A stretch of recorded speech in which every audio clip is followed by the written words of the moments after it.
मरियम नवाज ने जो मुतालबा किया, इलेक्शन कमीशन ने उस पर भी अमल किया। तोशाखाना रेफरेंस में इमरान खान को नाअहल करार दे दिया गया। मौजूदा कौमी असम्बली के रुकन नहीं रह सकते। इमरान खान की कौमी असम्बली की नशिस्त को खाली करार दे दिया गया।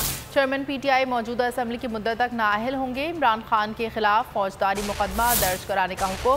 फैसले में कहा गया है कि इमरान खान करप्ट प्रैक्टिस के मुर्तकिब हुए। जो कुछ नवाज शरीफ को भुगतना पड़ा, जो कुछ नवाज शरीफ की जमात को भुगतना पड़ा, वो इसको भी भुगतना पड़ेगा। मरियम नवाज ने जो मुतालबा किया, इलेक्शन कमीशन ने हूबहू इस पर अमल किया। जो कुछ नवाज शरीफ को भुगतना पड़ा, वो इसको भी भुगतना पड़ेगा। तोशाखाना केस में इलेक्शन कमीशन ने मुतफिका तौर पर इमरान खान को नाअहल कर दिया। उनकी कौमी असेंबली की नशिस्त भी खाली करार दे दी गई।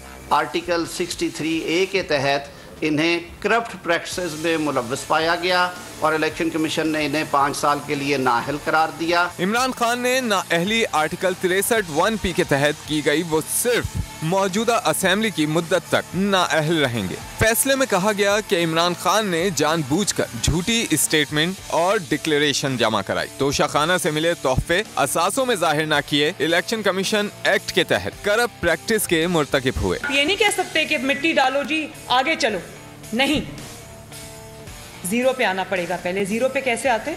जो कुछ नवाज शरीफ को भुगतना पड़ा, जो कुछ नवाज शरीफ की जमात को भुगतना पड़ा, वो इसको भी भुगतना पड़ेगा। फैसले में यह भी कहा गया कि इमरान खान ने तोहफों की तफसील देने में टाल मटोल से काम लिया और मुबहम अंदाज अपनाया। इमरान खान ने असासों और वाजिबात से मुताल्लिक झूठे दस्तावेज दिए, जिसके आइन व कानून के तहत संगीन नताइज निकलते हैं। इलेक्शन कमीशन ने तोशाखाना रेफरेंस दुरुस्त करार देते हुए कहा कि इमरान खान के खिलाफ फौजदारी कार्रवाई की जाए।